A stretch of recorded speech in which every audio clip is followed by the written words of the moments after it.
Eric Rama was a French film director, critic, screenwriter, and a teacher. He was one of the post-war French New Wave icons and the editor of magazine Cahiers du Cinéma. Before becoming a film director, Rama was a teacher who quit his job to become a film critic. And in 1959, he made his film debut with La Scène du Lion. His earlier films were mainly short films, mostly about relationships between men and women, but also short inner monologues about small things, such as finding a suitable travel destination, like Nigeria, Paris. He is a classic man who liked elegant French traditions. For him, it was not the forms that we truly knew, but the ideas that lay behind them that would never go out of fashion. Personal reflections on the internal contradictions of the human condition. He is the neoclassicist of modern cinema. Roma has influenced many filmmakers around the world. From his compatriot Bernard Tavernier to Hong Kong's Wong Kar-wai, but Roma is unique. From 6 moral tales in the 1960s to 4 seasons in the 1990s, Human's films have continued the New Wave's naturalistic approach, anti-dramatic plotting, and apolitical and negative thematic approach to traditional morality. Busan said cinema is the asymptote of the real, which has been described as a realistic slogan. Busan endorses the neo-realistic narrative. It is a serial of specific moments in life without any prioritization, meaning that no dramatic conflict is created and no life artificially shaped, but rather the most realistic moment of the life are captured and present in the film. The plot of his film is simply unadorned, showing life's trivial but elegant charm. He always uses emotion as the theme of his film, and his characters are rich and vivid, erasing the distance between artwork and life with true emotion. In A Tale of Winter, Phyllis loses touch with Charlie, whom she fell in love with at first sight when she left the wrong address, but never forgets it over the years and keeps a picture of Charlie in her doctor's room. Later, she meets Louis and becomes attached to him, but her feelings for her boss, Martian, strengthen the relationship as well. This could have been the backdrop for a strong dramatic conflict, but Rama seems uninterested in it. And whenever the audience expects it to explode, it's glossed over. Phyllis' breakup with Louis and Martian goes surprisingly well, and despite the internal conflict they experience with each other, it still isn't resolved in a dramatic way. The charm and elegance of scenes in which Phyllis arrives at Louis' home to break up with him, while his friends are discussing a book they have read is undeniable. And their discussion of reincarnation, religion, and the supernatural is echoed in what follows. The Shakespeare play that Louis and Phyllis go to see at the theater is the story of the resurrection of the dead through persistent faith. Phyllis is moved to tears by the play because she sees herself in the play waiting persistently for her lover. And the unexpected reunion on the bus, as the final link in the story, seems to be an abrupt coincidence, but seems to be the result. In addition to the common characteristic of New Wave cinema, Roma's most distinctive style is his film literary and philosophical nature. The characters discuss music, theater, philosophy, and even attitudes to relationships in lengthy conversations that do not feel pretentious but naturally provoke thoughtful discussions and reflection from everyday scenes.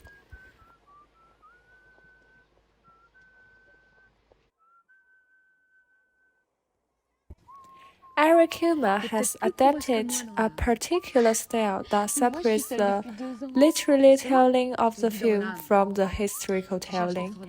Its plot displays a unique literary quality that is very characteristic of his generation of directors. The scenes are simple and moderately paced, and the storytelling relies on few well-chosen actors talking to each other in constantly changing scenes. Sometimes it seems to the viewer that the only difference between those films and literature is that there is no more contextualization, only dialogue. However, the situational describers and environmental portrayals that are omitted, those that are delivered through the language of silence image, are perhaps no less important than the dialogue that drives the plot.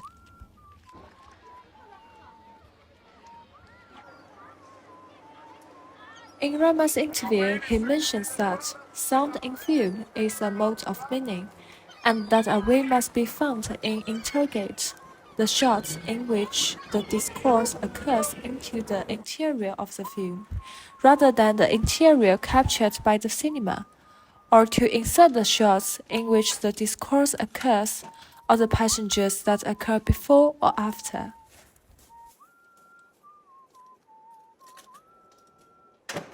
For example, in A Tale of Summer, it begins with a 7-minute and 35-second long silence.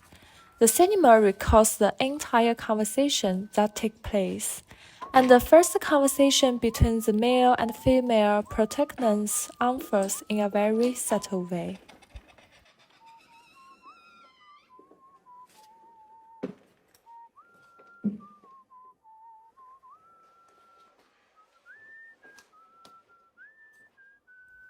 Moreover, some film critics have specifically analyzed the environmental language of Roman's film, and have been surprised to discover a puzzling fact. He never philosophizes spatial relationships. In the film's silent urban environment, everything is as real and believable as reality itself. There is not the slightest ambiguity about direction of each road, the route of each bus, the location of each cafe, or the size of each room. For example, the pilot's wife, the protagonist Franscombe, takes the subway from the Avenue of Stars to the East Railway Station, and the huge volume of the Eastway Station keeps flashing in the distance. And a sign on the roadside reminds him that this is the Eastway Station, and then he boards the number 6 bus and arrives Bertmont after 7 stops. This clue is exactly the same as the real city.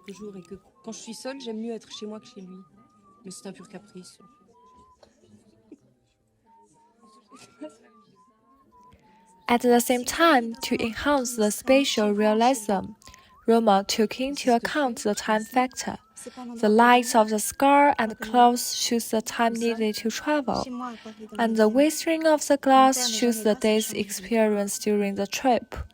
Roma's insistence on the realism of environmental elements has a special symbolic significance.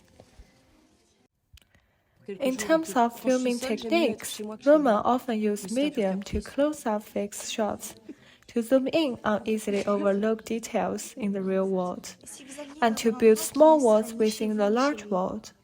He favors a 15mm focus lens, which his long-term collaborator cinematographer Nasri Omdon says is closer to the human eye's field of vision. The clear and calm realism uses the nature light, the long shot, the building is known for, rarely broke up by short reversion opposing editing, relying on slow and understand zones that confine the characters in the frame. Frames in which the characters have to spit their guns, simply communicating, speaking to the camera about activities of their inner world.